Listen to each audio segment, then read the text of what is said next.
Hi, my name's Simon Timpley from the International Food Safety and Quality Network. Welcome to edition 75 of the Food Safety Fridays webinar program. It's great to be here with you again. Today's topic is how to avoid stupid audit non-conformances with Amanda Evans. Obviously, audit non-conformances, especially third-party audits, GFSI audits, they're very, very easy to pick up, and often they're scored nowadays. And obviously, the grade you receive is dependent on the number of non-conformances. It's very easy to rack up a handful or more of minor non-conformances just through silly mistakes. So the presentation today hopefully will give you some tips on how to avoid those. Just to say, in the sidebar, you'll see next week's webinar that I'm advertising there. That's with Tony Connor from IFSQN, and that's implementing a food safety system compliant with BRC. So if you're intending to implement a BRC system, that will help you with a roadmap for achieving that.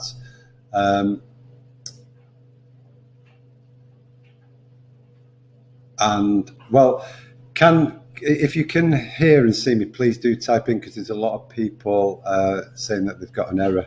But anyway, I will continue. Hopefully that you can see and hear me. Yeah, so that's Tony Connor next week implementing a BRC system. And I suppose even if it's an SQF system, FSSC 22000, whatever, I'm sure the roadmap and the ideas that he presents will be useful to you. Right, I need to own up again. Amanda, who's based in Australia, she's not live with us, so I've pre-recorded with Amanda this week's presentation, which I'll be streaming for you in a few minutes. Just to say, as I always do, these webinars are sponsored by our kind supporters, AIB International, Metal of Toledo, Trace Analytics, and Safe Food 360. How can I forget Safe Food 360? The software people, food safety management system software. Today's webinar is recorded.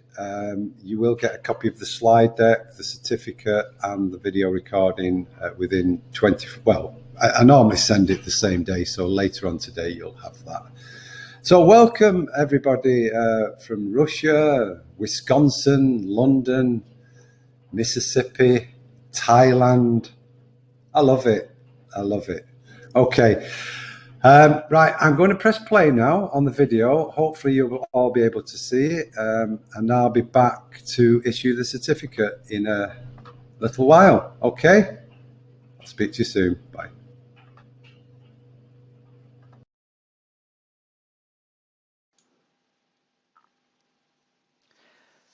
Hello and welcome to the presentation on how to avoid stupid audit non-conformances.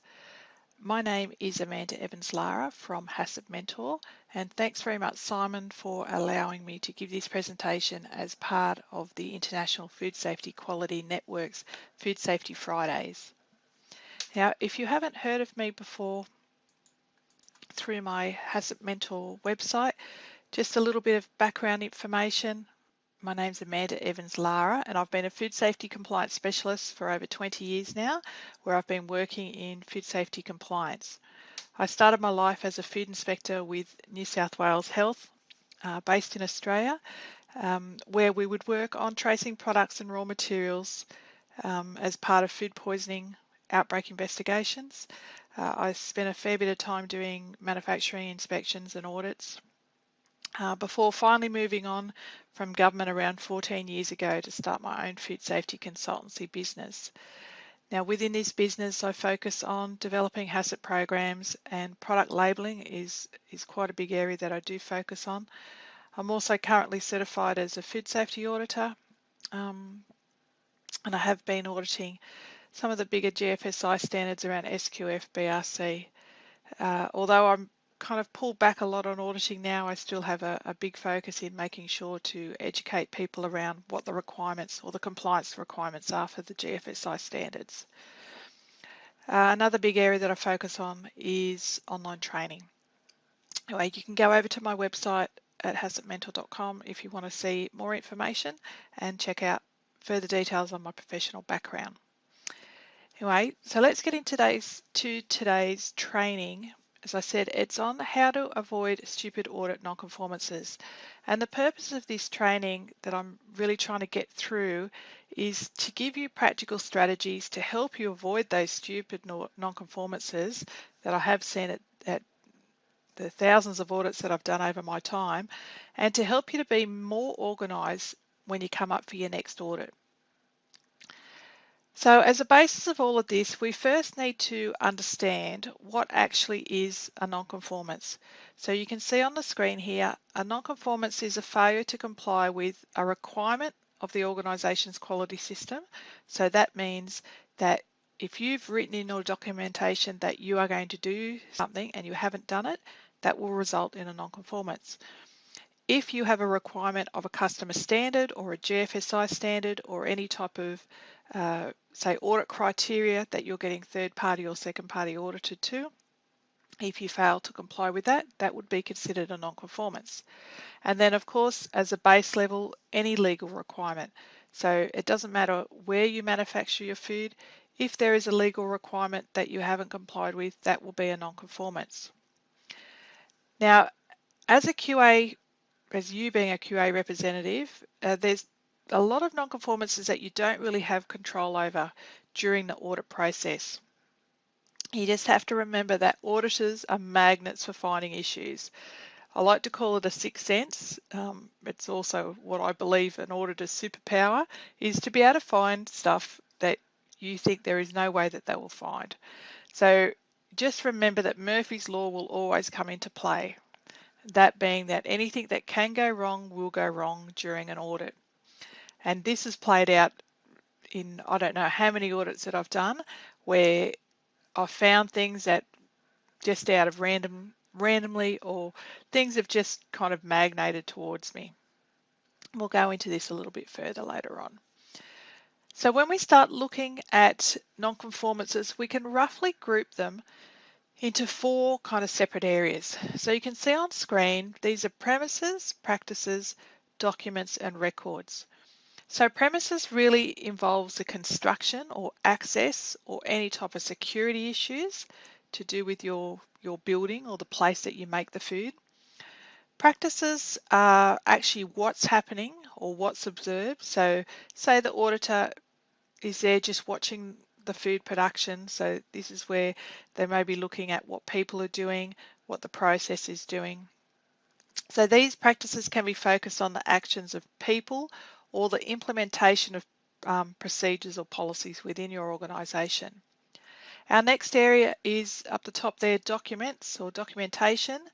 So non-conformances around this is when a standard states that you have to have a certain policy or a procedure or a document in place and you haven't done this. And then our fourth one there is records. So this is generally the result of, well, a record is a result of filling out a form, and it's generally used, records are generally used to prove implementation or a result. So there'll be a lot of different non-conformance associated with records. So we'll go into these a little bit further. Some of the stupid non-conformances that I've observed over my 20 years of auditing and doing inspections. So generally things like pests in containers, pest control is always a good one. There was one audit that I was doing where there was a whole shelf of containers all with different ingredients in them. There would have been maybe 20, 30 containers, and the one container that I pulled out to check had pest infestation. So I thought, oh, well, I'll do another sample, pull out another container, and that container that I pulled out didn't have pests in it. I pulled out a third one, didn't have pests. The fourth one didn't have pests. So this is what I was saying to you about being magnated or non-conformance magnating towards the auditor. Another example of a stupid non-conformance is incorrect records or missing records. This one's a bit of a no-brainer. If you're doing your verification process properly, there shouldn't be any incorrect records or missing records. One's around personal hygiene. Some of these you probably wouldn't believe actually happened in an audit, but they did. I had one guy actually standing up against the wall with their fingers up their nose, picking their nose, oblivious to what was going on around. So in the complete horror of the QA manager and the site manager, we sat there watching this, or stood there watching this guy from a platform above. He didn't know that we were watching him. And then after he proceeded to finish picking his nose, he went straight back onto the packing line. So then, of course, we intervened, and that person had to go through retraining. And I think what was worse is that everybody in the business knew that this guy had caused this particular non-conformance. Another really, really stupid one that I've had is the metal detectors not being turned on during packing. So the type of audits that I was doing, like the GFSI audits, you generally have 2 to 3 months notice that you're going to get audited. So to go onto a production floor and find on the day of the audit that the metal detector wasn't actually turned on and product was going through it was a little bit bemusing on my behalf. So when I questioned the staff as to why the metal detector wasn't turned on, their response was it slows up the process because it keeps rejecting product and we have to get through this production. Not a really good enough reason to be turning the metal detector off, I would have thought. Some other ones that I've seen, the good old one of dirty premises. You can always raise a non-conformance around an area of the premises, or premises being dirty. This next one, which actually happened, this is probably about 18 months ago, which is probably the worst one that I've ever seen. I'd gone into the bathrooms, or the staff bathrooms, and I went to the female toilets first, and I could smell a really, really strong urine smell, which I thought, oh, that's kind of a bit disgusting. So I made comment to management as we were going around that this was quite disgusting. And then when we proceeded to go into the male toilets, we walked in just as the cleaner was dipping his mop into the urinal to then go through and mop the floor. So what it was is he was actually washing the floor with a mop that had been dipped or put into the urinal because he was too lazy to go and get a bucket with hot water like a normal kind of cleaning practice would happen. That's probably been one of the most disgusting ones that I've seen. Other general ones, personal items left on machinery, that's a stupid non-conformance. And another one that actually had happened to one of my clients was they had open pest baits on a container.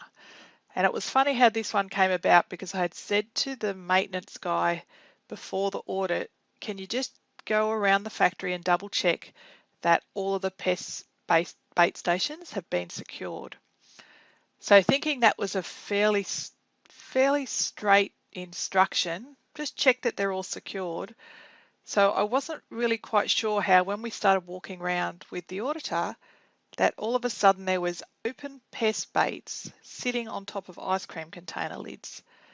So when later I questioned the maintenance guy who was doing the pest control, like what was he thinking to even do this, he said to me, all I heard you say was pest baits, make sure there's some. So he didn't even really, hadn't heard what I'd said or interpreted correctly to being what I had intended. So that was probably a good lesson for me on the day about giving instructions to people and making sure that they understand what is required of them. So yes, of course, the company that I was doing work for at the time got a non-conformance for having that open pest baits. So again, a stupid non-conformance. So that's just a couple of examples of some of the ones that I've seen over the last 20 years. So I'm sure in your businesses you have, when you look back at the non-conformances that you have been given during audits, that you think, oh, I could have avoided that, I could have done things differently. So what we're going to go through now is just some really basic strategies that will help you to avoid these stupid audit non-conformances. Now, I don't consider them to be rocket science. They're not over the top. They're just really basic strategies. But what I found is that people tend to forget the basics and they get tied up in the other requirements of the audit and really forget these basics. So our first strategy is to actually go through and know what you are being audited against. So what you basically have during an audit, which you should know, is an audit criteria. So this is the documented rules that you are being audited against. And these can include things like, like company policies or procedures. There could be customer contract requirements in there if you're supplying to some major retailers. There's industry standards, there's certification standards. So if we start talking about your GFSI standards, your BRC, SQF, you might supply to Walmart. There might be things for Nestle. There might be things, I don't know, for McDonald's. There's 1,000 standards out there. You could be getting audited to legislation or performance contracts. So you need to have a good working knowledge of the actual audit criteria and the scope of your audit, as being this being your first success strategy that you should consider. So it's always beneficial to confirm with the auditor prior to the audit what the actual audit criteria and what the audit scope is. So when we talk about audit scope, this is really what defines the areas, locations, components. What else are we talking about? I don't know. Just the areas within your business that are going to be audited.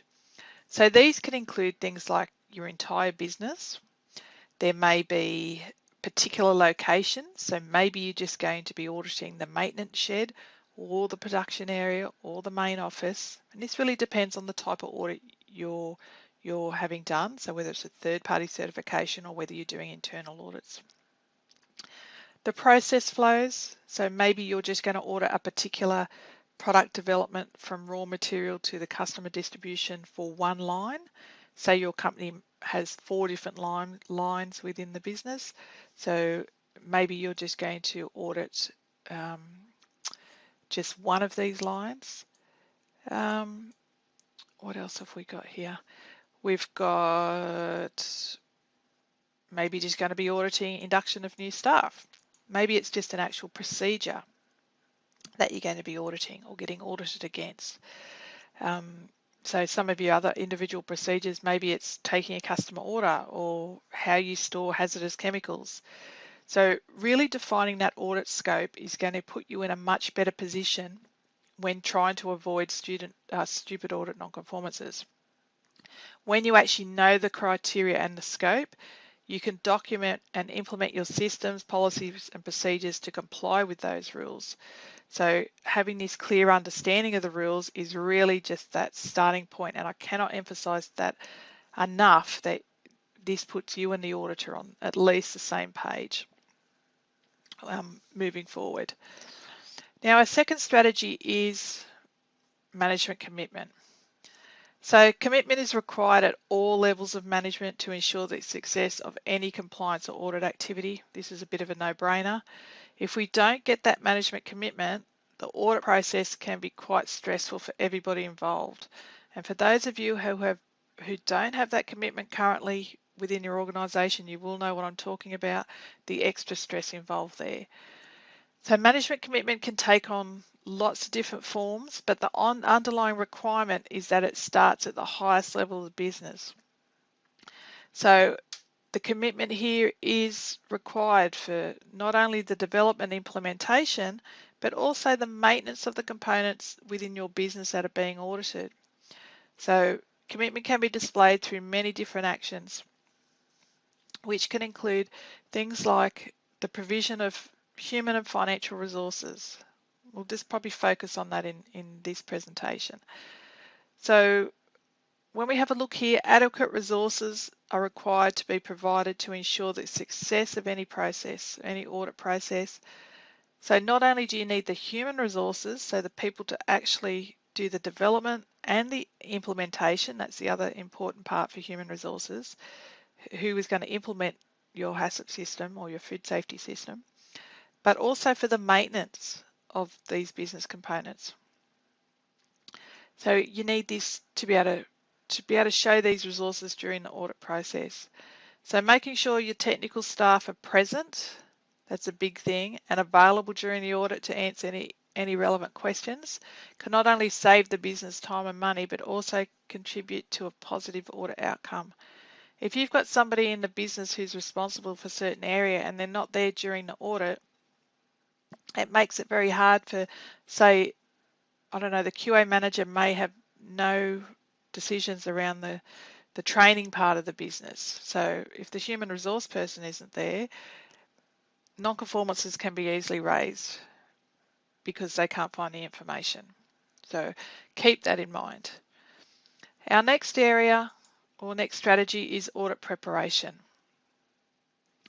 So the more prepared you are for the audit, the better your audit result will be. So, and even just in audit preparation, you can save so much money through prior preparation. I can't emphasize this enough. As often, a lot of time is wasted, which you're going to be paying for during an external audit, when files and records cannot be located or the right people are not available. So let's have a look at these following tips to help you during the audit preparation part. So reconfirm the audit criteria and audit scope. So double check with the auditor prior to the audit as to what the criteria and scope is. So we've said this before. If applicable, make sure you have the correct version of the audit criteria. So we see that all of the, especially the GFSI standards, we've had SQF just issue a new version 8. You've had FSSC come out with a version 4 recently. Make sure that you confirm that you are getting audited to the right actual version as well, and that you have updated your documentation to reflect this. So if the audit has done their job correctly, an audit plan should have been provided to you outlining these details. So just make sure you go back and confirm that. That's our first tip. Our second tip is around communication. So communicate to others about the audit. So generally what people fear is the unknown and the unexpected. So let your employees, your team, or other staff members know about the audit in advance. So by giving them information about the audit process and what can be expected, it should kind of go some way to ease any type of anxieties. You may do a training session with your staff on what the audit process involves. You can run some case scenarios on, how would you approach the audit or how would you answer these questions? To try and make people feel as comfortable as possible should they be asked during an audit a question by the auditor. Or maybe they're asked to perform an activity. So generally if I've gone in to do an audit, one of the jobs may be to test the operation of the metal detector. So I personally don't do this. I would get one of the workers or one of the food handlers who was working on that line to show me how they actually test the metal detector.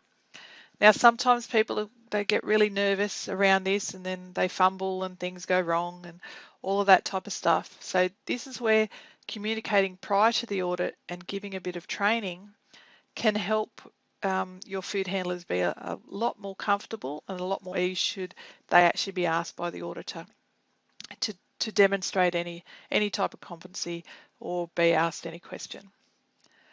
Our next area is being organised, having documents and records that are accessible. Now this is a fairly big one as well. This is what takes time. So making sure that your record and document organisation is in play will definitely help towards you having a successful audit.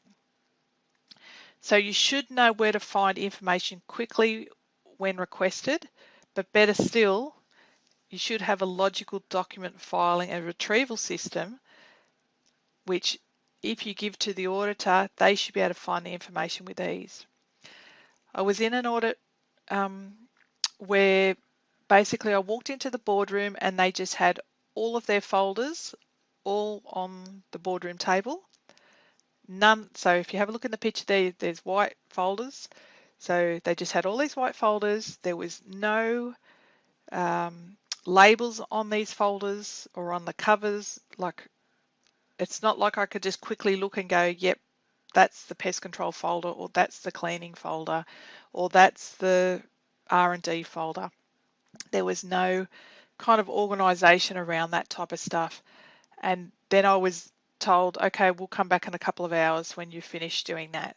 So of course, the type of auditor I am, it was no, I will ask you what I need and you will retrieve that information. So when you have a record and document system that is well organised, it won't be a stress to find this information. So if you do use a paper-based system, obviously make sure it's accessible during the audit and not in any locked filing cabinets. I've seen this as an auditor, people will use the excuse of, oh, we can't access that information because the maintenance guy's not here and he's got the key to the filing cabinet. So for me, that's, if you can't supply the information, it's a non-conformance. It's a really stupid non-conformance when you know you're being audited to not have information available. So if your system is electronic, you need to make sure you've got a backup plan should your computer system fail on the day of the audit. So it may be that you have a cloud-based system where as a backup you have it on somebody's C drive or something like that, or it's on a stick or Dropbox or I don't know, some type of backup system. But the main emphasis here is making sure that that you can provide all the relevant records in one area, and I'll tell you what, that will save a massive amount of time. So like anything in life, the better prepared you are, the easier things will be. So you may have to remember the 5 P's when it comes around. This stuff is, if you've heard of this saying before, prior planning prevents poor performance. So planning is a massive part of making sure that you don't get stupid nor audit non-conformances. Another tip is, which I kind of went on before, kind of touched on before, is making sure those key people are available. So part of the audit part of the audit process requires people to be interviewed and supporting evidence to be collected. So it shouldn't all just be on the shoulders of one person in your organisation, which I normally see it's the QA manager or the QA representative. So different people from different areas of the business may be interviewed to ascertain their understanding of the system and or whatever the requirements are. So they may also be required to answer technical questions asked by the auditor, and deficiencies may be reported or the audit cancelled if evidence or interviews cannot be collected. So keep that in mind as well, that if you don't have your key people available, depending on the type of audit it is, the audit just may get cancelled. So that's going to cost your organisation money to have that audit rescheduled. Or it might be that one of your customers are coming to audit you and they see that you're not taking it seriously or the commitment's not there, so they may not want to do business with you anymore. So making sure those key people are available. And again, I'll emphasise it's not on the QA manager's shoulders. The whole audit should not be on their shoulders. It should be split amongst the different areas. So the maintenance guy does his job, the procurement people do their job, the receivable people do their job, HR do their training areas, maybe your production personnel does their areas, whoever has the CCPs, maybe the laboratory does the testing area. So you can kind of get my gist there about making sure that you've got those key people available. Okay, another strategy to make sure you don't get these stupid audit non-conformances is performing an internal audit. And I don't mean a tick and flick internal audit. I mean an actual proper internal audit. So an internal audit can be defined as being basically a review of your business systems, your documentation, your procedures or practices by a skilled person employed or consulting to the business. So I do emphasize skilled. If you go back and have a look at your internal audits now, if you've just got a one-pager, if you were, say, getting audited to SQF or BRC or any of those GFSI standards, if you just have a one-page audit checklist, that is not sufficient. Very well, SQF are probably good, and IFS as well. If you get audited to those standards, they actually have audit checklists that you can use. So take advantage, they're free. I think IFS have got a new app now that you can download, which I've did a test run on it, which I found it to be quite useful. So you're basically going through the same checklist as what the external auditor is. So by actually getting on and doing a proper internal audit, you should be finding all the holes in your system before someone else externally comes into your business.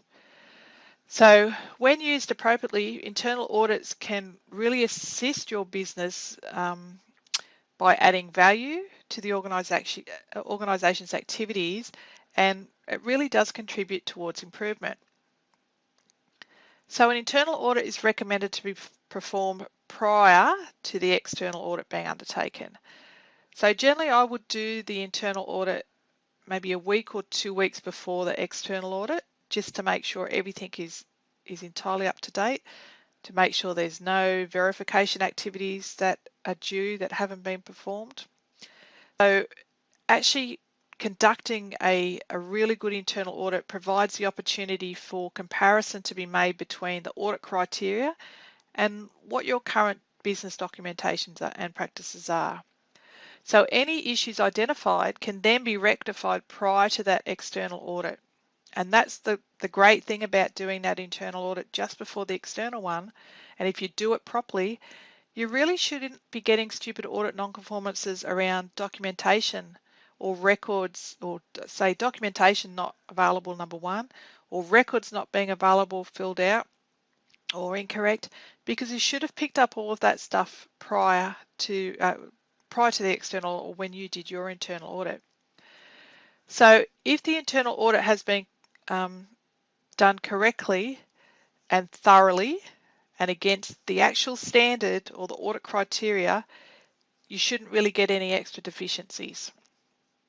So this is a major factor in reducing also a stressful audit outcome, because it shows that you are prepared, and it shows that you know where your documentation is and you are organised and you're on top of things. You've got your verification activity sorted, and you're not going to get to the external audit and go, oh, sorry, we didn't actually do any micro testing in the last 12 months because we haven't bothered to check that.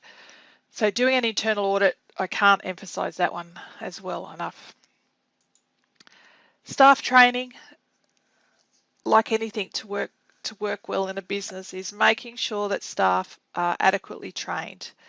So there's a couple of key areas that you should be trained in, and this includes internal auditing, as I just went through the internal audits there.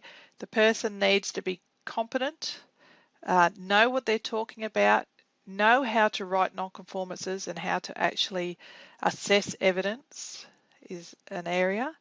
Again, it's just not tick and flick. So training in internal auditing is essential.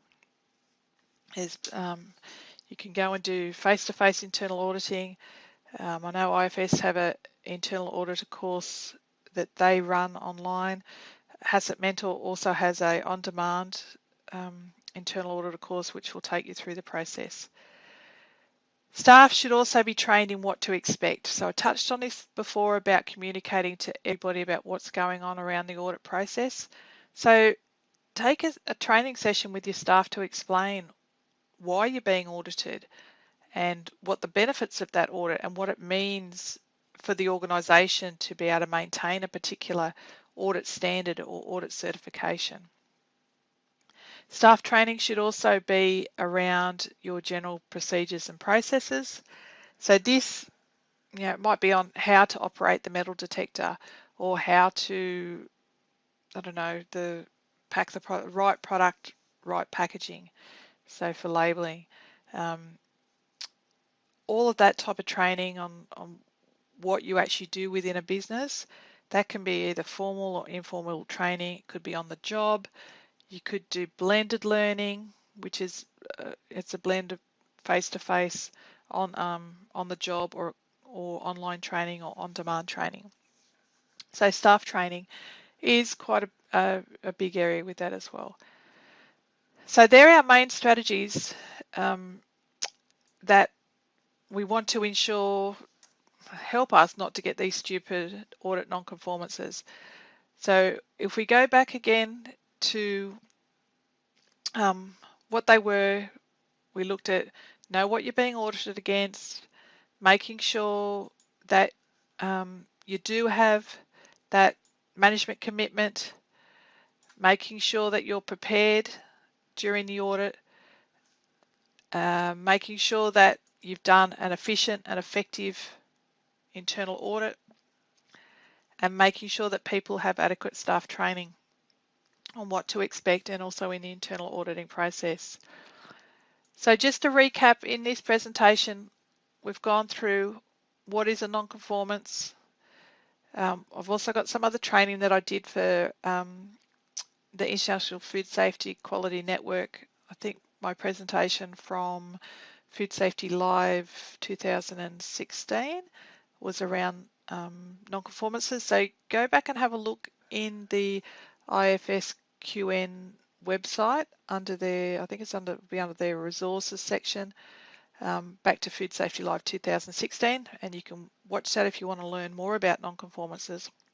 I think we get into corrective actions and root cause and things like that in that presentation. I've given you a few examples of some of the stupid non-conformances that I have seen over the 20 odd years that I've been doing this kind of work around auditing or inspection. I've given you generally like kind of 5 key strategies. So again, that was staff training, internal audits, making sure you do your internal audits, being prepared, getting management commitment, and really knowing what you're being audited against. And just back on that training of staff again. So that's a really, really strong emphasis is around staff training. So that brings me to the end of my session. So thanks very much for watching.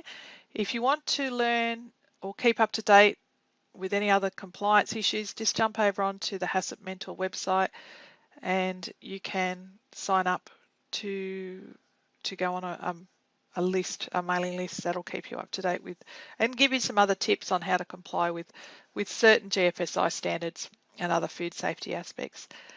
So with this presentation being pre-recorded, obviously I can't do the questions, answer the questions live, but what I do suggest is if you can, when Simon posts this presentation, you can put any of your questions beneath the presentation in the International Food Safety Quality Network website. So that's ifsqn.com.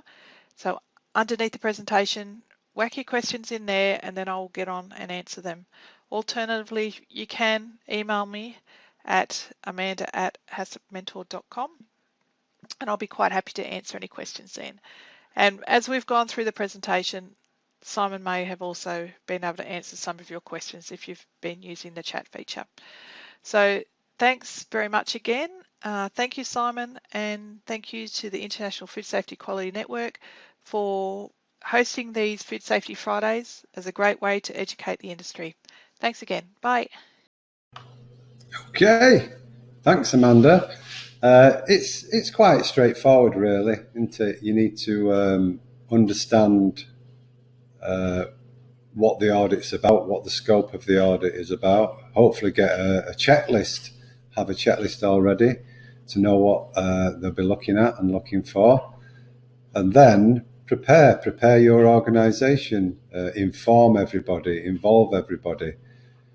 You shouldn't need to, but create a task force, carry out internal audits, find out the problems before somebody else does.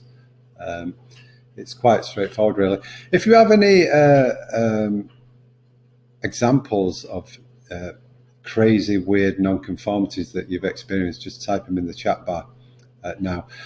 I will pick through the comments, and if there are any questions, I'll pass them on to Amanda, and we'll get some answers for them. Next week, as mentioned, we've got Tony Connor with the how to implement a BRC, a compliance system for BRC. And I'm sure even if you're not going for BRC, it will help you with the roadmap for implementing any food safety management system. Right, so I'll load the certificate in the sidebar. If you did miss any of this, obviously we'll follow up with an email with the recording and the slides and the certificate, so you can grab that. Pity, oh wait a minute, Dake, a cook picking food from the floor and throwing it back in the pan in front of an external auditor. Terrible. Apple core found in a toilet sanitary bin by Zoe. Bag of chocolate found in the processing area. Big no-no. I like chocolate, but you know, there's a time and place for it. Well, the time is usually pretty much most of the time, but not in a food processing environment. Crazy non-compliance, 23 mice breeding under a pastry mixer in a bakery. 23 mice. You counted them. And if you'd have left them for a few more hours, there'd have been 23,000. Okay, any more? Maria, a worker that came inside the facility and remembered we were being audited. She had brought an orange and still had pockets in her overall and just removed it from her pocket and put it into the tray washer. We forgot to pay the bill.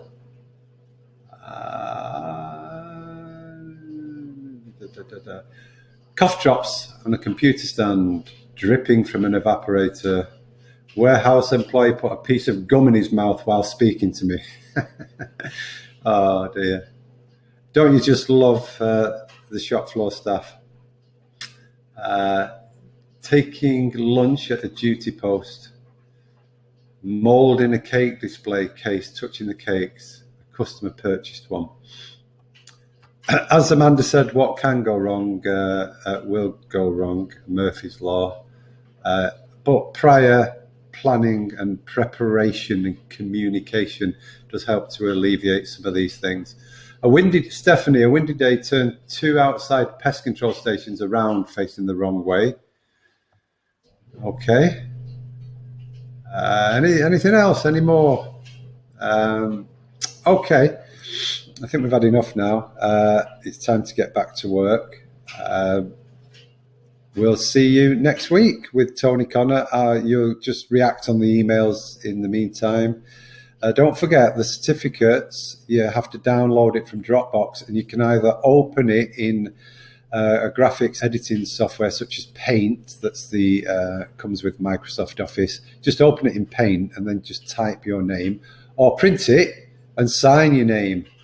That's it. I can't do it, so please don't ask. Kimberley, janitors ran out of chemicals to clean the restrooms and started filling their cleaning bottles with water. Uncalibrated probe thermometer, Aliu. An agency employee asked, "Who is the president of my plant?" I'm sorry if you can't use Dropbox. I can't do anything about that, I'm afraid. You'll have to get access from your business or get it from home. Access from home. You don't have to stick around. I'm just going to carry on reading these. I've issued the certificate, but I'm just going to keep reading these. Shaking hands with the auditor and cleaning on your jacket. I don't think that'd be a non-conformity. In fact, I find that rather amusing. Latoya saying you can save the certificate as a picture and then print it. Raymond, diarrhea medicine found in the pastry area. Nice. Okay, any more? I'm sure there are lots. Oh, Snickers bar in the maintenance toolbox. Yeah. Okay, I think we'll leave it there. Right, thanks very much. It's Friday, best day of the week without doubt. Long weekend ahead, and enjoy it. Keep safe, and we'll see you next week. Just a minute, I'm just going to carry on reading a couple more. An employee decides to clean his office on his own with his own chemicals the day before the audit, left them on his desk. James had an auditor ask a production employee what BRC letter stood for during our BRC audit. Yep. James, what did they answer? I'm sure they didn't say British Retail Consortium. Any more? Well, we'll leave it at that, shall we? Food Safety Live. I don't know if any of you have attended previous Food Safety Live. We have Food Safety Fridays on a Friday, which is just like a short 1 hour single presenter. But in September each year, we have Food Safety Live, which we've had for the last 4 years. And previously we've had, it's a full day, and we've had, let's say, 12 speakers, 12 different presentations.